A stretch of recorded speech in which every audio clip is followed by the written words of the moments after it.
Yes madam, ಈಗ winner ಅಂತೂ decide ಆಗೋಗಿದೆ.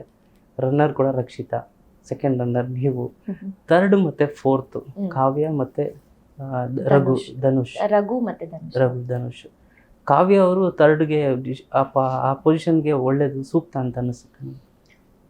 ಸರ್, ನಾನು ಕೆಲವೆಲ್ಲ ಸ್ಟೇಟ್ಮೆಂಟ್ಗಳನ್ನು ಈ ಹಿಂದೆ ಕೊಟ್ಟಿದ್ದೆ. ಅಂದರೆ ಏನೇನು ನಾನು ಹೇಳ್ಕೊಂಡು ಬಂದಿದ್ದೀನಿ ನಾಮಿನೇಷನ್ ಪ್ರಕ್ರಿಯೆಯಲ್ಲಾಗಲಿ, ಈ ಹಿಂದೆ ಏನೇನು ಹೇಳಿದ್ದೀನಿ. ಯಾಕೆಂದರೆ ಅವರು ಒಂದು ಹೆಣ್ಣುಮಗಳಾಗಿರೋದ್ರಿಂದ ನನಗೆ ಆಟ ಮುಗಿದೋಗಿದೆ, ಕಪ್ಪು ಒಬ್ರ ಕೈಗೆ ಕೊಟ್ಟಾಗಿದೆ. ಈಗ ಹೊರಗಡೆ ಯಾವ್ಯಾವ ಭ್ರಮೇಲಿ ಯಾರನ್ನು ಬಿಂಬಿಸ್ತಿದ್ದಾರೆ ನನಗೆ ಗೊತ್ತಿಲ್ಲ. ಬಟ್ ಮಾತಾಡೋ ಬರದಲ್ಲಿ ಯಾರೂ ಹೆಣ್ಣುಮಗಳು ನಾನು ಕೆಳಗಿಟ್ಟು ಮಾತಾಡೋಕ್ಕೆ ನಾನು ಇಷ್ಟಪಡಲ್ಲ. ಬಟ್ ವೈಯಕ್ತಿಕವಾಗಿ ನಾನು ಮನೆ ಒಳಗಡೆ ಇದ್ದಾಗ ನನ್ನ ಅಭಿಪ್ರಾಯಗಳನ್ನ ಏನು ತಿಳಿಸಿದ್ದೀನೋ ಆ ಅಭಿಪ್ರಾಯಗಳು ನಾನು ಇವತ್ತು ಕೂಡ ನಿಲ್ತೀನಿ. Yes ma'am. ರಕ್ಷಿತಾ ನಿಮ್ಗಿಂತ ಡಿಸರ್ವಿಂಗ್ ಕ್ಯಾಂಡಿಡೇಟ್ ಅನ್ಸುತ್ತಾರೆ ಅನ್ನೋದು?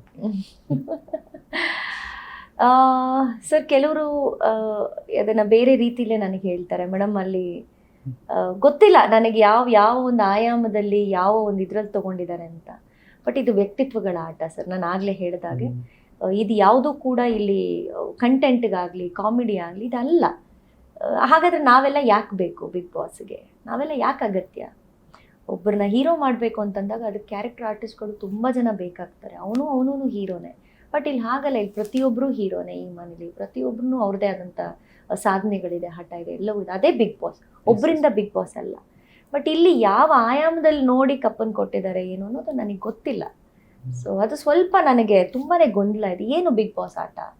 ಬಿಗ್ ಬಾಸ್ ಅಂದರೆ ಏನು ಅಂದರೆ ಇನ್ನೊಬ್ಬರನ್ನ ನಾವು ಕಾಪಿ ಮಾಡ್ಕೊಂಡು ಬದುಕೋದ? ಇನ್ನೊಬ್ರು ಯಾವುದೋ ಸೀಸನಲ್ಲಿ ಬನಿಯನ್ ಹಾಕ್ಕೊಂಡಿದ್ರು, ನಾನು ಈಗ ಈ ಸೀಸನಲ್ಲಿ ಬನಿಯನ್ ಹಾಕೋತೀನಿ. ಇನ್ನೊಬ್ರು ಯಾರೋ ಶಾರ್ಟ್ಸ್ ಹಾಕ್ಕೊಂಡಿದ್ರು, ನಾನು ಶಾರ್ಟ್ಸ್ ಹಾಕೋತೀನಿ. ಅಥವಾ ಇನ್ನೊಬ್ರು ಯಾರೋ ಪಟಪಟ ಅಂತ ಮಾತಾಡೋರು ಒಂದು ಸೀಸನಲ್ಲಿ. ಸೊ ಅದನ್ನು ನಾನು ಫಾಲೋ ಮಾಡ್ಕೊಂಬಂದರೆ ನಾನು ಗೆದ್ದುಬಿಡ್ತೀನಾ? ಇಲ್ಲ, ನಾನು ತುಂಬ ಸಿಂಪತಿಗೆ ಇಟ್ಟಿಸ್ಕೊಂಡು ಎಲ್ಲೆಲ್ಲಿ ಒಂದು ಸ್ಟ್ರಾಟಜಿ ಕಾರ್ಡ್ನ ಪ್ಲೇ ಮಾಡ್ಬೋದು, ಅದನ್ನು ಮಾಡ್ಕೊಂಬಂದರೆ ನಾನು ಗೆಲ್ತೀನಾ?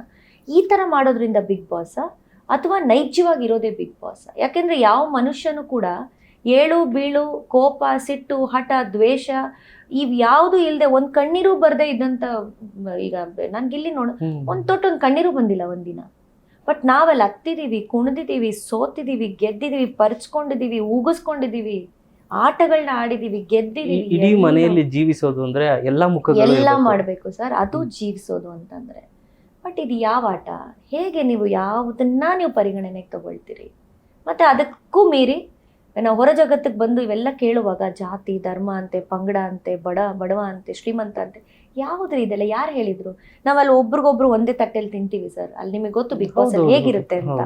ಈಗ ಒಂಚೂರು ಅನ್ನ ಕಮ್ಮಿ ಹೌದು, ನಾವು ತೊಳಿತೀವಿ, ಎಂಜಲ್ ತಟ್ಟೆನ ತೊಳಿತೀವಿ. ನಾವ್ ಅಲ್ಲಿ ಕೇಳಲ್ಲ ನೀನ್ ಎಂಜಲ್ ತಟ್ಟೆ ತೊಳಿಬೇಕಾದ್ರೆ ನಾವ್ ಕೇಳಲ್ಲ, ನೀನ್ ಲೋಟ ತೊಳಿಬೇಕಾದ್ರೆ ನಾವು ಕೇಳಲ್ಲ. ನಾನು ಹೇಳಲ್ಲ ನಾನು ನಮ್ಮ ಮನೇಲಿ ನಾನು ಹಂಗೆ ಬದುಕಿದ್ದೆ, ನಾನು ಶ್ರೀಮಂತೆ, ನಾನು ತೊಳಿಯಲ್ಲ ಅಂತ ಹೇಳಲ್ಲ. ಇನ್ಯಾವ ಹೆಣ್ಮಗಳು ಬಂದು ನಾನು ನಮ್ಮ ಮನೇಲಿ ಚಿನ್ನದ ಸ್ಪೂನಲ್ಲಿ ತಿಂದಿದ್ದೆ, ನಾನು ತೊಳಿಯಲ್ಲ ಅಂತ ಯಾರು ಹೇಳಲ್ಲ.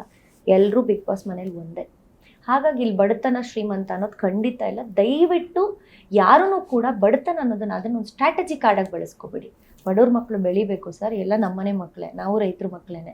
ಯಾರು ರೈತಾಪಿ ಕುಟುಂಬ ಇಲ್ಲದೆ ಏನು ಅಗರ್ಭ ಶ್ರೀಮಂತರು ಯಾರೂ ಆಗಿರಲ್ಲ. ನಮ್ಮದು ಎಲ್ಲ ಹಿನ್ನೆಲೆ ತೊಗೊಂಡ್ರೆ ನಾವು ಎಲ್ಲರೂ ರೈತರ ಕುಟುಂಬದವ್ರೆ ಅಲ್ವಾ? ಅದನ್ನ ಹೆಮ್ಮೆಯಿಂದ ನಾವು ಹೇಳ್ಕೊಳ್ಳೋಣ. ಬಟ್ ಬಡತನ ಅನ್ನುವಂಥದ್ದನ್ನು ಒಂದು ಸ್ಟ್ರಾಟಜಿ ಕಾರ್ಡಾಗಿ ಮುಖವಾಡವಾಗಿ ಜನ ಬಿಂಬಿಸೋದು ಅದು ಸರಿಯಲ್ಲ ಅಂತ ನಾನು ಅನ್ಸುತ್ತೆ.